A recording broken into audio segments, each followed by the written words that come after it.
ಬೆಳಗಾವಿಯಲ್ಲಿ ಇನ್ನೂ ಕೂಡ ಕಲಾಮಂದಿರ ಬಳಕೆ ಆಗಿಲ್ಲ. ಕಲಾಮಂದಿರ ಏನೋ ಇದೆ, ಆದ್ರೆ ಹೆಸರಿಗಷ್ಟೇ ಇರೋದು, ಬಳಕೆಗೆ ಯೋಗ್ಯ ಇಲ್ಲ. 10 ತಿಂಗಳ ಹಿಂದೆ ಉದ್ಘಾಟನೆ ಆಗಿದೆ, ಆದ್ರೆ ಬಳಕೆ ಆಗ್ತಾ ಇಲ್ಲ. ಬೆಳಗಾವಿ ನಗರದ ಟಿಳಕವಾಡಿ ಬಳಿ ಕಲಾಮಂದಿರ ಇರೋದು, ಅದನ್ನ ನಿರ್ಮಾಣ ಮಾಡಿ ಸುಮಾರು 10 ತಿಂಗಳು ಕಳೆದೋಗಿದೆ. 10 ತಿಂಗಳಾಯ್ತು, ಆದ್ರೆ ಇನ್ನೂ ಅದು ಬಳಕೆಗೆ ಬರ್ತಾ ಇಲ್ಲ. ಬೀದಿ ನಾಯಿಗಳದ್ದೇ ಕಾರುಬಾರು ಅನ್ನುವಂಥ ರೀತಿಯಲ್ಲಿ ಆಗೋಗಿದೆ. ಕುರ್ಚಿ ಮತ್ತಿತರ ಪರಿಕರಗಳು ಎಲ್ಲವೂ ಕೂಡ ಇರುವಂತಹ ಸುಸಜ್ಜಿತ ಕಲಾಮಂದಿರ, ಆದ್ರೆ ಅದೆಲ್ಲವೂ ಕೂಡ ತುಕ್ಕಡಿತಾ ಇದೆ. ಯಾರ ಉಪಯೋಗಕ್ಕೂ ಕೂಡ ಬರ್ತಾ ಇಲ್ಲ. ಸುಮಾರು 10 ತಿಂಗಳಾಯ್ತು. ಹೊರಗಡೆಯಿಂದ ನೋಡಿದಂತಹ ಸಂದರ್ಭದಲ್ಲಿ ಎಷ್ಟು ಚೆನ್ನಾಗಿದೆ ಅಂತ ಗಮನಿಸ್ತಾ ಇದ್ದೀವಿ. 10 ತಿಂಗಳಾಯ್ತು, ಉದ್ಘಾಟನೆ ಭಾಗ್ಯ ಇಲ್ಲ ಅಂತಂದ್ರೆ, ಉದ್ಘಾಟನೆ ಆದ್ರೂ ಬಳಕೆಗೆ ಯೋಗ್ಯ ಇಲ್ಲ ಅಂತಂದ್ರೆ ಇದನ್ನ ಉದ್ಘಾಟನೆ ಯಾಕೆ ಮಾಡಿದ್ರು ಅನ್ನುವಂತಹ ಪ್ರಶ್ನೆ. ಅದರ ಜೊತೆಯಲ್ಲಿ ಕೇವಲ ಉದ್ಘಾಟನೆಗೆ ಮಾತ್ರ ಇಂಥ ಒಂದಷ್ಟು ಕಾಮಗಾರಿಗಳನ್ನ ಕೈಗೆತ್ತಿಕೊಳ್ಳೋದಾ, ಹಾಗಾದ್ರೆ ಬಳಕೆಗಲ್ವಾ? ಇದೆಲ್ಲವೂ ಕೂಡ ಎಲ್ಲೊಂದ್ ಕಡೆ ಪೋಲ್ ಮಾಡ್ತಾ ಇರೋದ ದುಡ್ಡನ್ನ ಅನ್ನುವಂಥ ಪ್ರಶ್ನೆಗಳು ಸಾಮಾನ್ಯವಾಗಿ ಮೂಡುತ್ತೆ. ಯಾಕಂದ್ರೆ ಕಲಾಮಂದಿರ ಇದೆ, ಜಾಗ ಇದೆ, ಇದೆಲ್ಲವೂ ಕೂಡ ಇದ್ದಂತಹ ಸಂದರ್ಭದಲ್ಲಿ ಬಳಕೆಗೆ ಬರ್ತಾ ಇಲ್ಲ ಅಂತಂದ್ರೆ ಸಿಎಂ ಸಿದ್ದರಾಮಯ್ಯನವರು ಉದ್ಘಾಟಿಸಿ ಸುಮಾರು 10 ತಿಂಗಳು ಕಳೆದರೂ ಕೂಡ ಕಲಾಮಂದಿರವನ್ನ ಉದ್ಘಾಟನೆ ಆದ್ರೂ ಕೂಡ ಈವರೆಗೂ ಸಾರ್ವಜನಿಕರ ಬಳಕೆಗೆ ಬಂದಿಲ್ಲ. ಸದ್ಯ ನಾನಿರುವಂತಹ ಸ್ಥಳ ಟಿಳಕವಾಡಿಯ ಕಲಾಮಂದಿರದ ಮುಂಭಾಗದಲ್ಲಿರುವಂತದ್ದು ಗಮನಿಸಬಹುದು. ಸುಮಾರು 47 ಕೋಟಿ ರೂಪಾಯಿ ಖರ್ಚನ್ನು ಮಾಡಿ 2 ಎಕರೆ 62 ವಿಸ್ತೀರ್ಣದಲ್ಲಿ ಈ ಒಂದು ಕಟ್ಟಡವನ್ನ ನಿರ್ಮಾಣ ಮಾಡಲಾಗಿದೆ. ಆದ್ರೆ ಈವರೆಗೂ ಅದು ಸಾರ್ವಜನಿಕ ಬಳಕೆಗೆ ಬಂದಿಲ್ಲ, ಉಪಯೋಗಕ್ಕೆ ಬಂದಿಲ್ಲ. ಹಾಗಾಗಿ ಸಂಪೂರ್ಣವಾಗಿ ಧೂಳು ಕೂಡ ತಿಂತಾ ಇರುವಂತದ್ದು. ಒಳಗಡೆ ಇರುವಂತಹ ಕುರ್ಚಿಗಳು, ಪರಿಕರಗಳು ಸಂಪೂರ್ಣವಾಗಿ ತುಕ್ಕನ್ನು ಹಿಡಿತಿರುವಂತದ್ದು ಗಮನಿಸಬಹುದು. ಯಾವುದೇ ಒಂದು ಖಾಸಗಿ ಮಾಲಿಗೂ ಏನು ಕಡಿಮೆ ಇಲ್ಲ ಅನ್ನೋ ನಿಟ್ಟಿನಲ್ಲಿ ಈ ಒಂದು ಈಗ ವಾಣಿಜ್ಯ ಸಂಕೀರ್ಣವನ್ನ ನಿರ್ಮಾಣ ಮಾಡಲಾಗಿದೆ. ಒಂದು ಉದ್ಯೋಗ ಸೃಷ್ಟಿ ಆಗಬೇಕು, ಜೊತೆಗೆ ಪಾಲಿಕೆಗೆ ಆದಾಯ ಬರಬೇಕು ಅನ್ನೋ ನಿಟ್ಟಿನಲ್ಲಿ ಈ ಒಂದು ಕಟ್ಟಡವನ್ನ ನಿರ್ಮಾಣ ಮಾಡಲಾಗಿದೆ. ಜೊತೆಗೆ ಬೃಹತ್ ಆದಂತಹ ಮೀಟಿಂಗ್ ಹಾಲ್ ಇರುವಂತದ್ದು, 2 ಸಿನಿಮಾ ಥಿಯೇಟರ್ಗಳಿದ್ದಾವೆ. ಮೊದಲ ಮಹಡಿಯಲ್ಲಿ ಸುಮಾರು 19ಕ್ಕೂ ಅಧಿಕ ಏನು ವಾಣಿಜ್ಯ ಮಳಿಗೆಗಳು ಕೂಡ ಇರುವಂತದ್ದು. ಹಾಗಾಗಿ ಎಲ್ಲವೂ ಕೂಡ ಒಳಗಡೆ ಇದ್ದಂತ ಎಲ್ಲ ಏನು ಕೊಠಡಿಗಳಿರಬಹುದು ಎಲ್ಲವೂ ಕೂಡ ಸಂಪೂರ್ಣವಾಗಿ ಹಾಳಾಗುವಂತ ಹೋಗ್ತಿರುವಂತದ್ದು. ಜೊತೆಗೆ 2 ಎಸ್ಕಲೇಟರ್ಗಳನ್ನ ಕೂಡ ಇಲ್ಲಿ ಅಳವಡಿಕೆ ಮಾಡಲಾಗಿದೆ. ಜೊತೆಗೆ ಸುಸಜ್ಜಿತವಾದಂತ ಕಟ್ಟಡ ಕೂಡ ಇರುವಂತದ್ದು ಗಮನಿಸಬಹುದು. ಸಂಪೂರ್ಣವಾಗಿ ಧೂಳು ಕೂಡ ತಿಂತಾ ಇರುವಂತದ್ದು. ಹಾಗಾಗಿ ಇದನ್ನ ಆದಷ್ಟು ಬೇಗ ಉದ್ಘಾಟನೆ ಆದ್ರೂ ಕೂಡ ಇದು ಸಾರ್ವಜನಿಕ ಬಳಕೆಗೆ ಬರ್ತಾ ಇಲ್ಲ. ಇನ್ನಾದ್ರೂ ಅಧಿಕಾರಿಗಳು, ಏನು ಪಾಲಿಕೆ ಅಧಿಕಾರಿಗಳು, ಸ್ಮಾರ್ಟ್ ಸಿಟಿ ಅಧಿಕಾರಿಗಳು ಎಚ್ಚೆತ್ತುಕೊಂಡು ಈ ಒಂದು ಕಟ್ಟಡವನ್ನ ಉದ್ಘಾಟನೆ ಈ ಒಂದು ಕಟ್ಟಡವನ್ನ ಸಾರ್ವಜನಿಕರ ಬಳಕೆಗೆ ಅವಕಾಶ ಕೊಡಬೇಕು. ಆವರಣದಲ್ಲಿ ಸಾಕಷ್ಟು ಏನು ಕಸ ಕಂಟಿಗಳು ಬೆಳೀತಾ ಇರುವಂತದ್ದು, ಒಳಗಡೆ ಇರುವಂತಹ ಏನು ಪರಿಕರಗಳು ಕೂಡ ತುಕ್ಕು ಕೂಡ ಹಿಡ್ತಾ ಇರುವಂತದ್ದು. ಹಾಗಾಗಿ ಈ ಒಂದು ಕಟ್ಟಡವನ್ನ ನಿರ್ಮಾಣ ಮಾಡಿ ಬಿಟ್ರೆ ಸಾಲೋದಿಲ್ಲ, ಇದು ಸಾರ್ವಜನಿಕರ ಉಪಯೋಗಕ್ಕೆ ಬರಬೇಕು ಅನ್ನೋ ನಿಟ್ಟಿನಲ್ಲಿ ಇಲ್ಲಿ ಒತ್ತಾಯ ಕೂಡ ಕೇಳಿ ಬರ್ತಾ ಇದೆ. ಆದ್ರೆ 10 ತಿಂಗಳು ಕಳೆದರೂ ಕೂಡ ಸುಮಾರು ಸ್ವತಃ ಸಿಎಂ ಸಿದ್ದರಾಮಯ್ಯನವರು ಈ ಒಂದು ಕಟ್ಟಡವನ್ನ ಉದ್ಘಾಟನೆ ಮಾಡಿದರೆ ಯಾವುದೇ ಇದು ಖಾಸಗಿ ಮಾಲ್ಗೂ ಏನು ಕಡಿಮೆ ಇಲ್ಲದಂತೆ ಈ ಒಂದು ಏನು ವಾಣಿಜ್ಯ ಸಂಕೀರ್ಣವನ್ನ ನಿರ್ಮಾಣ ಮಾಡಿ ಹಾಗೆ ಬಿಟ್ಟಿರುವಂತದ್ದು. ಜೊತೆಗೆ ಯಾವುದೇ ಕಾರಣಕ್ಕೂ ಇದು ಬಳಕೆ ಆಗ್ತಾ ಇಲ್ಲ. ಹೀಗಾಗಿ ಪಾಲಿಕೆಗೆ ಆದಾಯ ಕುಂಠಿತ ಆಗತ್ತೆ, ಜೊತೆಗೆ ಉದ್ಯೋಗ ಕೂಡ ಕುಂಠಿತ ಆಗ್ತಿರುವಂತದ್ದು. ಹಾಗಾಗಿ ಉದ್ಯೋಗ ಏನು ಕುಂಠಿತ ಆಗದಂತೆ ನೋಡಬೇಕು ಮತ್ತು ಪಾಲಿಕೆ ಅಧಿಕಾರಿಗಳು, ಸ್ಥಳೀಯ ಜನಪ್ರತಿನಿಧಿಗಳು ಇದನ್ನ ಆದಷ್ಟು ಬೇಗ ಜನರ ಉಪಯೋಗಕ್ಕೆ ಆಗುವಂತೆ ಕೆಲಸವನ್ನ ಕೂಡ ಮಾಡಬೇಕು. ಕ್ಯಾಮರಾ ಪರ್ಸನ್ ಮಹಾಂತೇಶ್ ಜೊತೆ ಮೈಲಾರಿ ಪ್ರಸಾದ್, ರಿಪಬ್ಲಿಕ್ ಕನ್ನಡ, ಬೆಳಗಾವಿ. ಬೆಳಗಾವಿಯಲ್ಲಿ ಇನ್ನೂ ಕೂಡ ಕಲಾಮಂದಿರ ಬಳಕೆ ಆಗಿಲ್ಲ. ಕಲಾಮಂದಿರ ಏನೋ ಇದೆ, ಆದ್ರೆ ಹೆಸರಿಗಷ್ಟೇ ಇರೋದು, ಬಳಕೆಗೆ ಯೋಗ್ಯ ಇಲ್ಲ. 10 ತಿಂಗಳ ಹಿಂದೆ ಉದ್ಘಾಟನೆ ಆಗಿದೆ, ಆದ್ರೆ ಬಳಕೆ ಆಗ್ತಾ ಇಲ್ಲ. ಬೆಳಗಾವಿ ನಗರದ ಟಿಳಕವಾಡಿ ಬಳಿ ಕಲಾಮಂದಿರ ಇರೋದು, ಅದನ್ನ ನಿರ್ಮಾಣ ಮಾಡಿ ಸುಮಾರು 10 ತಿಂಗಳು ಕಳೆದೋಗಿದೆ. 10 ತಿಂಗಳಾಯ್ತು, ಆದ್ರೆ ಇನ್ನೂ ಅದು ಬಳಕೆಗೆ ಬರ್ತಾ ಇಲ್ಲ. ಬೀದಿ ನಾಯಿಗಳದ್ದೇ ಕಾರುಬಾರು ಅನ್ನುವಂಥ ರೀತಿಯಲ್ಲಿ ಆಗೋಗಿದೆ. ಕುರ್ಚಿ ಮತ್ತಿತರ ಪರಿಕರಗಳು ಎಲ್ಲವೂ ಕೂಡ ಇರುವಂತಹ ಸುಸಜ್ಜಿತ ಕಲಾಮಂದಿರ, ಆದ್ರೆ ಅದೆಲ್ಲವೂ ಕೂಡ ತುಕ್ಕಡಿತಾ ಇದೆ. ಯಾರ ಉಪಯೋಗಕ್ಕೂ ಕೂಡ ಬರ್ತಾ ಇಲ್ಲ. ಸುಮಾರು 10 ತಿಂಗಳಾಯ್ತು. ಹೊರಗಡೆಯಿಂದ ನೋಡಿದಂತಹ ಸಂದರ್ಭದಲ್ಲಿ ಎಷ್ಟು ಚೆನ್ನಾಗಿದೆ ಅಂತ ಗಮನಿಸ್ತಾ ಇದ್ದೀವಿ. 10 ತಿಂಗಳಾಯ್ತು, ಉದ್ಘಾಟನೆ ಭಾಗ್ಯ ಇಲ್ಲ ಅಂತಂದ್ರೆ, ಉದ್ಘಾಟನೆ ಆದ್ರೂ ಬಳಕೆಗೆ ಯೋಗ್ಯ ಇಲ್ಲ ಅಂತಂದ್ರೆ ಇದನ್ನ ಉದ್ಘಾಟನೆ ಯಾಕೆ ಮಾಡಿದ್ರು ಅನ್ನುವಂತಹ ಪ್ರಶ್ನೆ. ಅದರ ಜೊತೆಯಲ್ಲಿ ಕೇವಲ ಉದ್ಘಾಟನೆಗೆ ಮಾತ್ರ ಇಂಥ ಒಂದಷ್ಟು ಕಾಮಗಾರಿಗಳನ್ನ ಕೈಗೆತ್ತಿಕೊಳ್ಳೋದಾ, ಹಾಗಾದ್ರೆ ಬಳಕೆಗಲ್ವಾ? ಇದೆಲ್ಲವೂ ಕೂಡ ಎಲ್ಲೊಂದ್ ಕಡೆ ಪೋಲ್ ಮಾಡ್ತಾ ಇರೋದ ದುಡ್ಡನ್ನ ಅನ್ನುವಂಥ ಪ್ರಶ್ನೆಗಳು ಸಾಮಾನ್ಯವಾಗಿ ಮೂಡುತ್ತೆ. ಯಾಕಂದ್ರೆ ಕಲಾಮಂದಿರ ಇದೆ, ಜಾಗ ಇದೆ, ಇದೆಲ್ಲವೂ ಕೂಡ ಇದ್ದಂತಹ ಸಂದರ್ಭದಲ್ಲಿ ಬಳಕೆಗೆ ಬರ್ತಾ ಇಲ್ಲ ಅಂತಂದ್ರೆ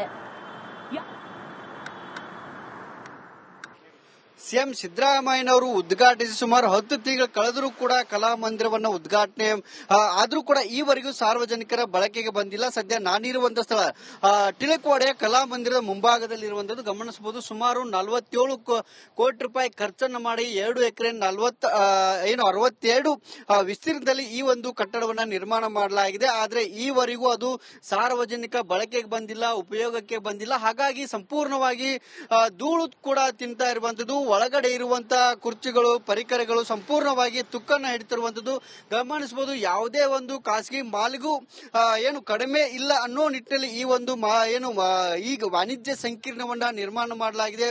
ಒಂದು ಉದ್ಯೋಗ ಸೃಷ್ಟಿ ಆಗಬೇಕು, ಜೊತೆಗೆ ಪಾಲಿಕೆಗೆ ಆದಾಯ ಬರಬೇಕು ಅನ್ನೋ ನಿಟ್ಟಿನಲ್ಲಿ ಈ ಒಂದು ಕಟ್ಟಡವನ್ನ ನಿರ್ಮಾಣ ಮಾಡಲಾಗಿದೆ. ಜೊತೆಗೆ ಬೃಹತ್ ಆದಂತಹ ಮೀಟಿಂಗ್ ಹಾಲ್ ಇರುವಂತದ್ದು, 2 ಸಿನಿಮಾ ಥಿಯೇಟರ್ಗಳಿದ್ದಾವೆ. ಮೊದಲ ಮಹಡಿಯಲ್ಲಿ ಸುಮಾರು 19ಕ್ಕೂ ಅಧಿಕ ಏನು ವಾಣಿಜ್ಯ ಮಳಿಗೆಗಳು ಕೂಡ ಇರುವಂತದ್ದು. ಹಾಗಾಗಿ ಎಲ್ಲವೂ ಕೂಡ ಒಳಗಡೆ ಇದ್ದಂತ ಎಲ್ಲ ಏನು ಕೊಠಡಿಗಳಿರಬಹುದು ಎಲ್ಲವೂ ಕೂಡ ಸಂಪೂರ್ಣವಾಗಿ ಹಾಳಾಗುವಂತ ಹೋಗ್ತಿರುವಂತದ್ದು. ಜೊತೆಗೆ 2 ಎಸ್ಕಲೇಟರ್ಗಳನ್ನ ಕೂಡ ಇಲ್ಲಿ ಅಳವಡಿಕೆ ಮಾಡಲಾಗಿದೆ. ಜೊತೆಗೆ ಸುಸಜ್ಜಿತವಾದಂತ ಕಟ್ಟಡ ಕೂಡ ಇರುವಂತದ್ದು ಗಮನಿಸಬಹುದು. ಸಂಪೂರ್ಣವಾಗಿ ಧೂಳು ಕೂಡ ತಿಂತಾ ಇರುವಂತದ್ದು. ಹಾಗಾಗಿ ಇದನ್ನ ಆದಷ್ಟು ಬೇಗ ಉದ್ಘಾಟನೆ ಆದ್ರೂ ಕೂಡ ಇದು ಸಾರ್ವಜನಿಕ ಬಳಕೆಗೆ ಬರ್ತಾ ಇಲ್ಲ. ಇನ್ನಾದ್ರೂ ಅಧಿಕಾರಿಗಳು, ಏನು ಪಾಲಿಕೆ ಅಧಿಕಾರಿಗಳು, ಸ್ಮಾರ್ಟ್ ಸಿಟಿ ಅಧಿಕಾರಿಗಳು ಎಚ್ಚೆತ್ತುಕೊಂಡು ಈ ಒಂದು ಕಟ್ಟಡವನ್ನ ಉದ್ಘಾಟನೆ ಈ ಒಂದು ಕಟ್ಟಡವನ್ನ ಸಾರ್ವಜನಿಕರ ಬಳಕೆಗೆ ಅವಕಾಶ ಕೊಡಬೇಕು. ಆವರಣದಲ್ಲಿ ಸಾಕಷ್ಟು ಏನು ಕಸ ಕಂಟಿಗಳು ಬೆಳೀತಾ ಇರುವಂತದ್ದು, ಒಳಗಡೆ ಇರುವಂತಹ ಏನು ಪರಿಕರಗಳು ಕೂಡ ತುಕ್ಕು ಕೂಡ ಹಿಡ್ತಾ ಇರುವಂತದ್ದು. ಹಾಗಾಗಿ ಈ ಒಂದು ಕಟ್ಟಡವನ್ನ ನಿರ್ಮಾಣ ಮಾಡಿ ಬಿಟ್ರೆ ಸಾಲೋದಿಲ್ಲ, ಇದು ಸಾರ್ವಜನಿಕರ ಉಪಯೋಗಕ್ಕೆ ಬರಬೇಕು ಅನ್ನೋ ನಿಟ್ಟಿನಲ್ಲಿ ಇಲ್ಲಿ ಒತ್ತಾಯ ಕೂಡ ಕೇಳಿ ಬರ್ತಾ ಇದೆ. ಆದ್ರೆ 10 ತಿಂಗಳು ಕಳೆದರೂ ಕೂಡ ಸುಮಾರು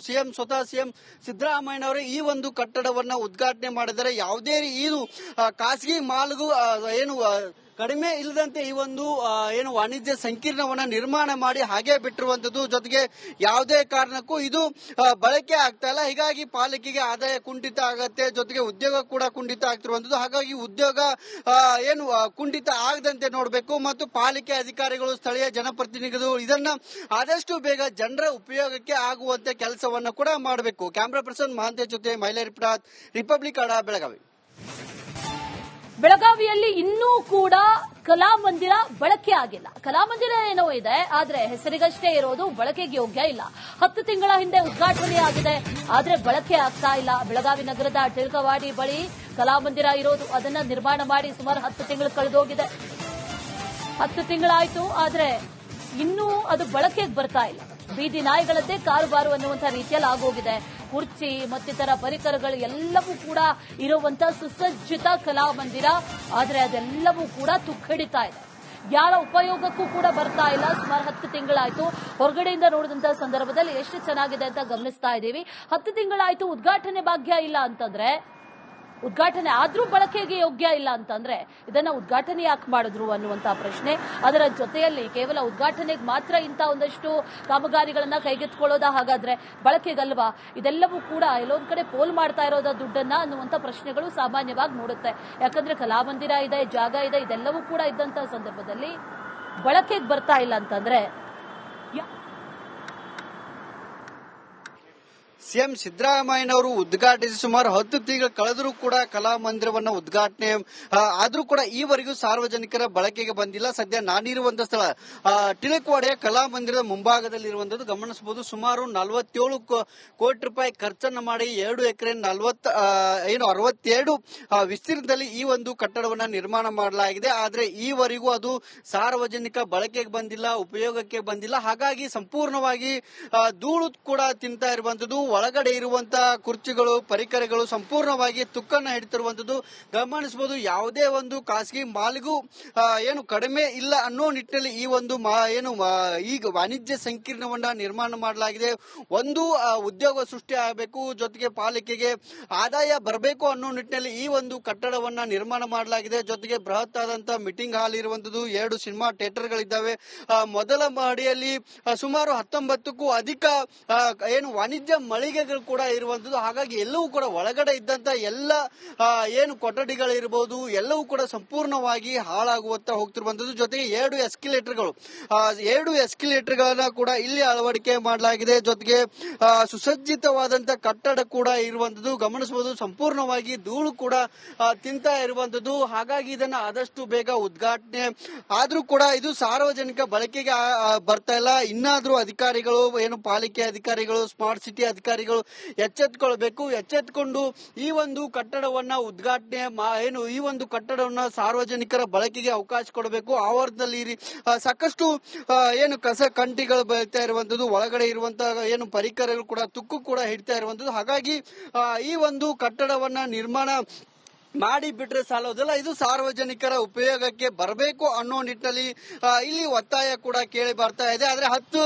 ತಿಂಗಳು ಕಳೆದರೂ ಕೂಡ ಸುಮಾರು ಸ್ವತಃ ಸಿಎಂ ಸಿದ್ದರಾಮಯ್ಯನವರು ಈ ಒಂದು ಕಟ್ಟಡವನ್ನ ಉದ್ಘಾಟನೆ ಮಾಡಿದರೆ ಯಾವುದೇ ಇದು ಖಾಸಗಿ ಮಾಲ್ಗೂ ಏನು ಕಡಿಮೆ ಇಲ್ಲದಂತೆ ಈ ಒಂದು ಏನು ವಾಣಿಜ್ಯ ಸಂಕೀರ್ಣವನ್ನ ನಿರ್ಮಾಣ ಮಾಡಿ ಹಾಗೆ ಬಿಟ್ಟಿರುವಂತದ್ದು. ಜೊತೆಗೆ ಯಾವುದೇ ಕಾರಣಕ್ಕೂ ಇದು ಬಳಕೆ ಆಗ್ತಾ ಇಲ್ಲ. ಹೀಗಾಗಿ ಪಾಲಿಕೆಗೆ ಆದಾಯ ಕುಂಠಿತ ಆಗತ್ತೆ, ಜೊತೆಗೆ ಉದ್ಯೋಗ ಕೂಡ ಕುಂಠಿತ ಆಗ್ತಿರುವಂತದ್ದು. ಹಾಗಾಗಿ ಉದ್ಯೋಗ ಏನು ಕುಂಠಿತ ಆಗದಂತೆ ನೋಡಬೇಕು ಮತ್ತು ಪಾಲಿಕೆ ಅಧಿಕಾರಿಗಳು ಸ್ಥಳೀಯ ಜನಪ್ರತಿನಿಧಿಗಳು ಇದನ್ನ ಆದಷ್ಟು ಬೇಗ ಜನರ ಉಪಯೋಗಕ್ಕೆ ಆಗುವಂತೆ ಕೆಲಸವನ್ನ ಕೂಡ ಮಾಡಬೇಕು. ಕ್ಯಾಮರಾ ಪರ್ಸನ್ ಮಹಾಂತೇಶ್ ಜೊತೆ ಮೈಲಾರಿ ರಿಪಬ್ಲಿಕ್